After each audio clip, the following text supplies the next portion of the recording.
E ele disse assim que era interessante, que somos docentes da área da saúde, e ele disse que as pessoas não se colocavam como professores, mas sempre usavam a sua profissão de origem, ou médico, ou enfermeiro, ou psicólogo, ou dentista, e etc., mas não se diziam professores. Porque é a identidade primeira, né? A escolha profissional que a pessoa fez. E isso vai acompanhá-la para sempre.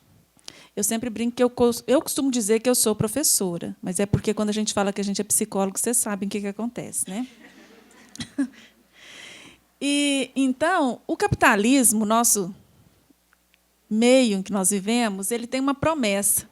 Se você trabalhar, se você se dedicar, se você se esforçar, você terá sucesso, felicidade, será autônomo, você vai se formar, vai ter um emprego e a garantia de felicidade eterna, e vai compor a família margarina algum dia, e todos serão felizes para sempre. Essa é a ilusão que fica implícito em todas as formações, né? Se a gente vê a propaganda de faculdade das faculdades particulares, né, tenha sucesso, busque o sucesso.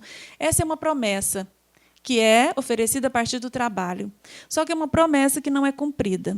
Daí nós começamos a ver o processo de frustração e de desalento dos trabalhadores. Então, o trabalho ele nos mobiliza de uma forma muito complexa, mobiliza toda a nossa vida psíquica, os nossos sonhos, os nossos projetos, e vai favorecer o desenvolvimento de laços sociais e da nossa força criativa, quando ele é possível de ser realizado em condições ideais, quando a gente pode escolher como fazer o nosso trabalho. Mas isso, no mundo real, dificilmente é possível. E aí começam as frustrações e as angústias e o mal-estar. Então, deveria ser o local onde nós produziríamos relações afetivas, onde nós nos relacionaríamos com as pessoas.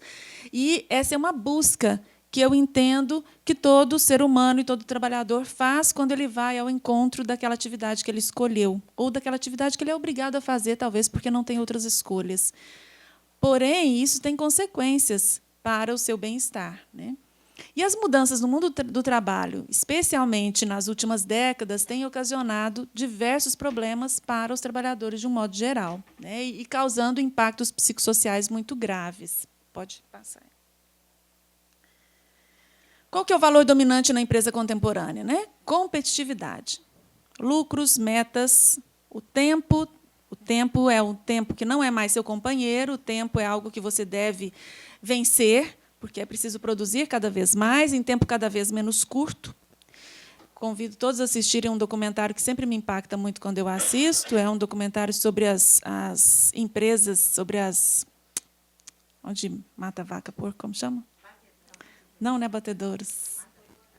Frigoríficos. É um documentário sobre frigoríficos que é impactante, que mostra muito como que isso ocorre, a esteira lá dos tempos modernos, muito atualizada, né? E as próprias políticas de produção e de recursos humanos, elas vão contribuindo para a fabricação de uma nova subjetivação contemporânea, porque isso passa a fazer parte do nosso discurso, do nosso dia a dia. Nós começamos a ser gestores das nossas próprias vidas. Tem curso de gestão para tudo hoje. Nós somos levados a organizar a nossa vida de modo a perder menos tempo, de modo a trabalhar cada vez mais e ter, inclusive, o nosso lazer passa a ser programado. Eu conheço pessoas que marcam dia e hora até para o sexo, né? Então, a vida perde a espontaneidade. Vida sem espontaneidade é uma vida propensa para o adoecimento. Tem um termo que o Deleuze usa, que é governança por números. Eu achei muito interessante isso, que hoje o mundo corporativo ele é dirigido por números. Números que implicam, são os lucros que as empresas precisam para sobreviver. E nós também nos tornamos números dentro das empresas. E toda a nossa vida passa a ser regida por números. Toda hora a gente vê aí cursos de como governar sua própria vida, como gerir suas finanças, etc., né? Administrar melhor a sua vida. Os modelos de gestão eles vão contribuindo para isso. E aí a minha preocupação e a minha provocação é do quanto a psicologia também acaba entrando nesse campo, se deixando levar por um discurso que é absolutamente alienador e adoecedor. Se nós não começarmos a refletir sobre isso, nós enquanto psicólogos, somos mais responsáveis do que um administrador, um advogado, um pedagogo que esteja trabalhando dentro de um processo de gestão, porque eles não têm informação. Nós temos. Nós temos conhecimento sobre isso. Isso nos torna mais responsáveis do que os outros, né? Porque, às vezes, a ignorância pode ser uma bênção. Não é o nosso caso. Não podemos dizer que não sabemos. Claro que os profissionais de RH também sofrem. Existem estudos, inclusive, falando sobre adoecimento no trabalho dos profissionais de RH, psicólogos no RH, justamente por se verem submetidos a situações de trabalho que os levam a praticar ações que vão contra os seus próprios princípios. Então, o comportamento das pessoas e dos trabalhadores é totalmente regulado pelas empresas. Pode passar.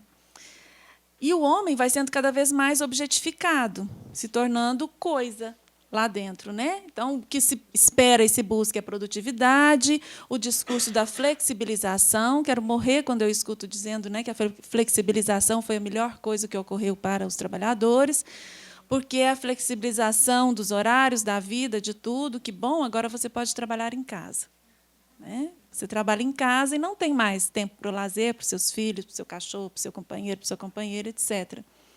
Isso leva a uma condição de vulnerabilidade, porque também não há possibilidade de recusa para o trabalhador. Ou ele aceita, ou ele é descartado. E ser descartado no mundo que você precisa também de obter coisas e dinheiro e alcançar uma certa condição econômica e social para você ser aceito, também aumenta a vulnerabilidade. Então, os contextos de trabalho eles são contextos de precarização. Precarização das condições de trabalho, que não são condições, muitas vezes, adequadas, inclusive, para o bem-estar físico do trabalhador. Em outros momentos, são condições onde a pressão e a cobrança ela é intensa, levando a um desequilíbrio emocional. E a violência, que surge tanto na relação entre os pares, entre os colegas, quanto de gestão para o trabalhador, como, às vezes, também do próprio trabalhador para os gestores, porque existem denúncias de assédio, processos de assédio em todas as linhas. Os pagamentos nesses processos eles são ridículos, são valores simbólicos, que nunca pagarão o sofrimento que a pessoa está vivenciando ali.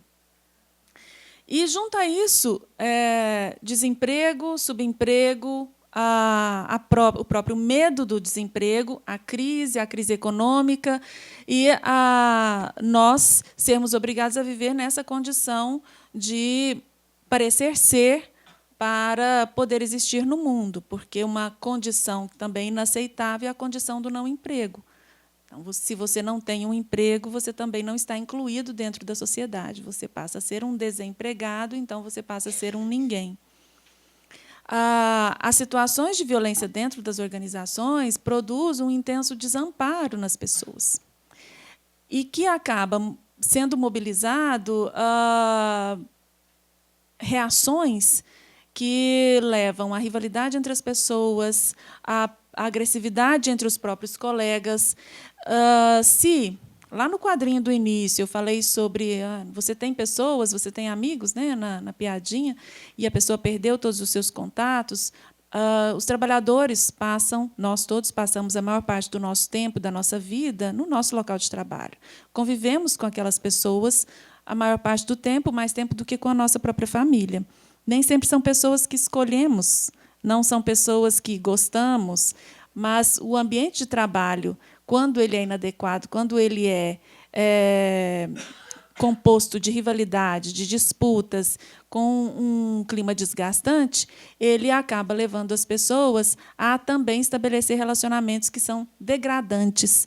Então, essas relações degradantes elas vão levando o sujeito a ficar cada vez mais infeliz e mais se sentindo incapaz de realizar as suas tarefas ou de ir para o trabalho. E isso também é porta de entrada para o desenvolvimento dos transtornos e para o adoecimento mental. Diversas patologias são já diagnosticadas e faladas, pode-se falar de burnout ou de outras patologias que se descreve o estresse pelo trabalho, que é o desgaste mental pelo trabalho, como diz a Edith Seligman, que abarca, né, uma série de de patologias que o trabalho conduz. E também adoecimentos psicossomáticos. Nas minhas pesquisas, eu pesquisei enfermeiros e pesquisei docentes de universidades particulares, e o resultado é o mesmo. Se você pergunta para as pessoas se elas gostam do seu trabalho, elas gostam, mas elas detestam as condições pelas quais elas são obrigadas a exercê-los. Se você pergunta para elas se elas têm algum tipo de patologia, algum tipo de doença, elas dizem, não, eu tenho ótima saúde, eu não me adoeço, eu não falto. E aí você começa a perguntar, você tem dor de cabeça, você tem nervosismo, você toma remédio para dormir? Todos. E aí não se identifica a patologia, a princípio, só mais tarde. E quanto mais tarde demora para chegar ao diagnóstico, mais chance de chegar num desfecho mais trágico. Já, né, vou terminando. E aí, então, esse trabalhador afetado na sua intimidade, ele vai degradando todas as suas relações. As relações familiares, as relações no trabalho e toda a sua vida de um modo geral. Teve um autor que eu estava lendo, Gabenesh, em 1988, ele propôs o efeito da teoria das promessas quebradas, que ele fala que existe uma maior ocorrência de suicídio no começo da primavera, feriados e finais de semana. E eu fiquei pensando nisso para o mundo do trabalho. A teoria das promessas quebradas, que a promessa é de que você vai ser feliz, vai ter um trabalho que vai te realizar. São dias, períodos em que há uma mudança, né? Há uma promessa de mudança. Vai começar uma nova semana, uma nova estação, a primavera chegou. Primavera, feriados e finais de semana. Hã? E aí o mundo do trabalho também. O sistema promete, não cumpre. E, ao contrário, pune, pressiona, violenta e corrói o caráter. E isso e ainda culpabiliza o sujeito, porque, se você não conseguiu sucesso, a culpa é sua. Essa semana eu ouvi uma pessoa falando de uma palestra de autoajuda que ele ia dar em algum lugar aí, e a pessoa dizendo, não, porque se você desejar e planejar tudo que você desejar, você irá conseguir. Porque eu enfrentei desafios, mas eu pus na minha cabeça que eu iria vencer. Eu falei, putz, grila, né? E aí, se fosse fácil assim. E nós vamos ficando aí, enquanto psicólogos, eu acho que quase que vulneráveis, né? Essa avalanche de banalização que existe a respeito do sofrimento humano e das dificuldades pelas quais as pessoas passam. Acho que eu vou conseguir terminar. Nessa sociedade contemporânea, não há lugar para tristeza, para dor ou para falha.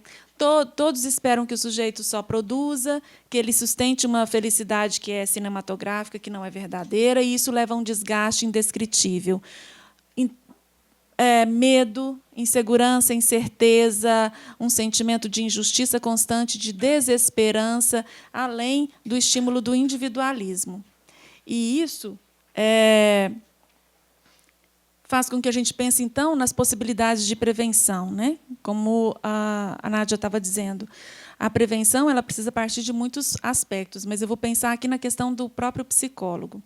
Se a gente querer garantir que a pessoa permaneça vivo, não é suficiente, porque não adianta querer que ela permaneça viva nas condições daquela vida que é insuportável para ela, se não puder pensar em políticas que realmente consigam transformar um pouco essa realidade, suportar uma condição que para ele é insuportável. E aí tem o papel dos psicólogos. Eu acho que nós precisamos escutar um pouco mais a dor do trabalhador. Eu gosto da expressão escutador, que é do Rubem Alves, que ele usa um termo de escutatória, né, num texto dele que é muito bonito. Eu acho que nós somos escutadores. Precisamos escutar a dor e problematizar as condições de trabalho a que os trabalhadores são obrigados a cumprir na contemporaneidade, sem banalizar isso com estratégias que ficam, na verdade, maquiando as situações degradantes, precárias, e pensar em coisas que possam transformar essa realidade. Acho que nós, psicólogos, temos uma ação, muitas psicologias, tanto no trabalho quanto na clínica ou na saúde pública, ações que possam ser implementadas e que possam melhorar a vida das pessoas para que elas não precisem, porque eu acho que o adoecimento acaba sendo uma saída para tanta dor e sofrimento. Obrigada.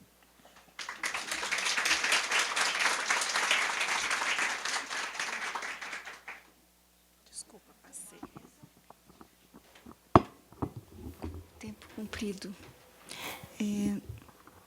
Gente, então, nós vamos abrir agora para o debate aqui, inicialmente, o debate quem está aqui, e depois para o debate, ouvir as perguntas do pessoal que está online. Gostaria de fazer uma marcação, passar um risco embaixo, quando você fala dessa coisa da culpabilização do sujeito, né? Essa individualização do problema e essa mágica, né, que tira o sujeito de dentro de uma comunidade e bota ele absolutamente solitário, responsável pelo seu próprio desemprego, né? Tem um livro antigo da Viviane Forrester que chama O Horror Econômico, que é isso, as políticas de emprego existem, mas o desemprego é de responsabilidade exclusiva de cada um. Vamos lá, então, gente, abertas as perguntas. Vamos lá, nós vamos fazer uma rodada de 3 perguntas. Tá. Então, nós estamos pedindo que venha à frente aqui, porque a gente está fazendo a nossa filmagem, se vocês não se incomodarem. Vem o senhor, temos aqui a inscrição dele, em seguida a inscrição do Almir, depois a inscrição do Luiz. Vamos lá? Então, senhor, vem.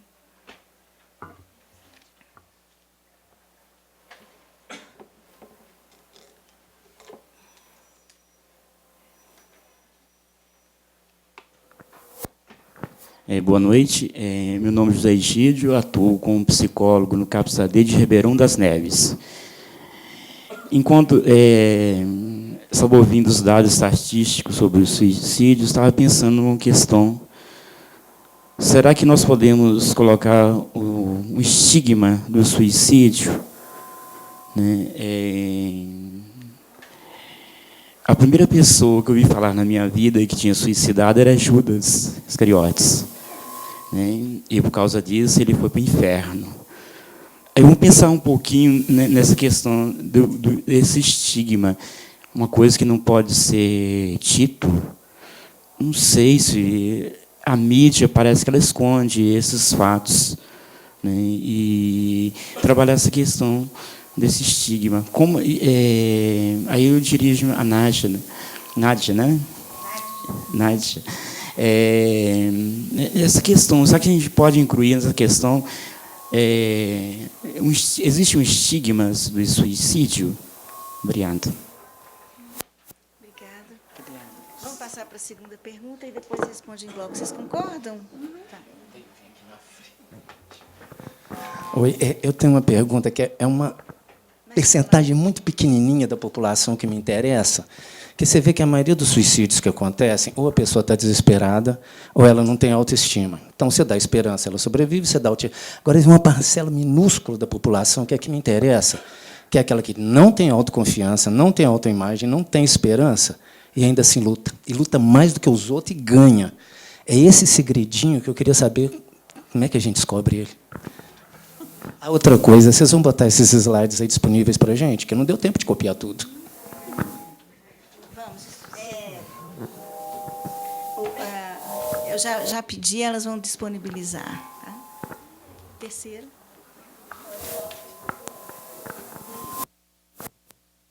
Terceira pergunta.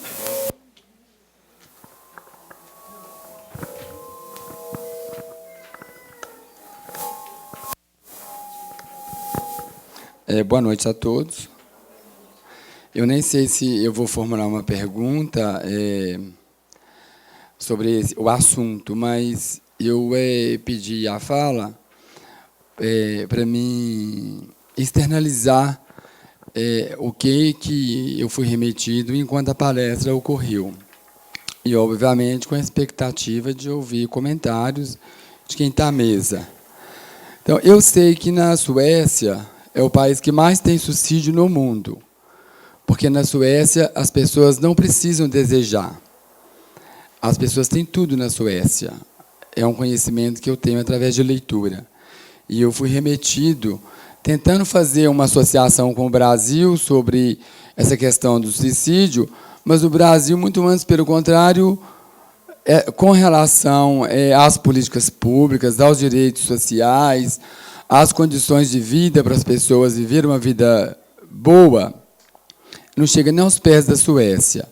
Então, eu me perguntei, será que no Brasil as pessoas também não estão desejando, porque não está sendo possível a elas desejar, essas pessoas enquanto trabalhadores também, e trabalhadoras, né? Eu pensei também no suicídio indireto. Usuários de droga que fazem uso de muita droga e, com o tempo, elas acabam chegando ao óbito. Muitos de nós já conhecemos casos de pessoas viciadas em álcool, que elas desenvolvem, né, problemas de saúde graves e vão a óbito. E, com relação ao suicídio indireto, há muitas outras situações que são escolhas que as pessoas fazem que acabam conduzindo elas ao suicídio. Esses tipos de suicídio, eles não entram nessas estatísticas. Queria também um comentário sobre isso. E eu dividi os trabalhadores e as trabalhadoras em 2 grupos. Eu dividi esse contingente de pessoas em um grupo que tem um recurso fálico, via palavra, que dentro das empresas, nas condições de serem lhes boicotadas, né, boicotados o direito à identidade, elas se sobressairiam para um recurso fálico, né, uma condição de, via a palavra, elas levarem mais assim para o lado da esportiva, os problemas no trabalho, não se misturar com os problemas no trabalho, ou buscar em si mesmas alguma estratégia para elas ficarem mais isoladas da doença, das enfermidades que podem, né, e acabam sendo contagiantes. E eu pensei em um outro grupo de pessoas que não teria esse recurso. Nesse grupo de pessoas, de trabalhadores e trabalhadoras que não teriam esse recurso de levar mais esportiva, de se sobressaírem, igual o Almir comentou, na resistência da estima, quais seriam, então, os transtornos mentais ou os distúrbios mentais que mais estão associados a esse grupo de pessoas, então, que adoeceriam e que, porventura, seriam sucumbidas ao suicídio. E a última questão, com a teoria das promessas quebradas, eu pensei nas promessas de políticos e na quantidade de pessoas, se tem tudo, de pessoas que estão, nesse momento de contexto político, cometendo suicídio, e se pode fazer uma relação dessas pessoas, desses suicídios, com essa teoria das promessas quebradas.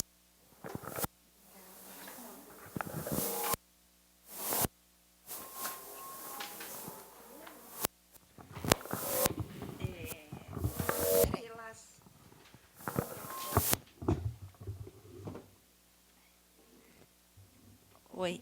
Em relação ao estigma, né? Eu não sei cadê ele. No Antigo Testamento nós temos 8 suicídios. Judas é um. A questão do estigma, ela foi construída. Se a gente pega a história do suicídio,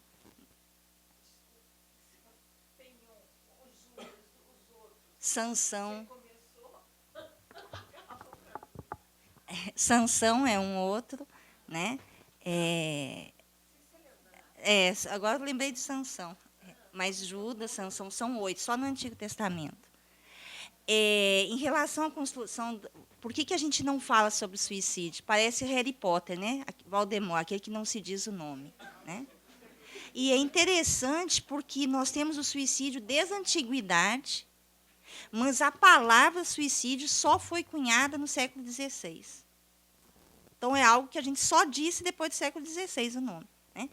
Esse mito, esse estigma, que ele é um ato de coragem, ou que é um pecado, e isso na história do suicídio a gente vê, né? A morte romana, né? No século IV, a ideia do pecado, a ideia de crime, né? A idade moderna.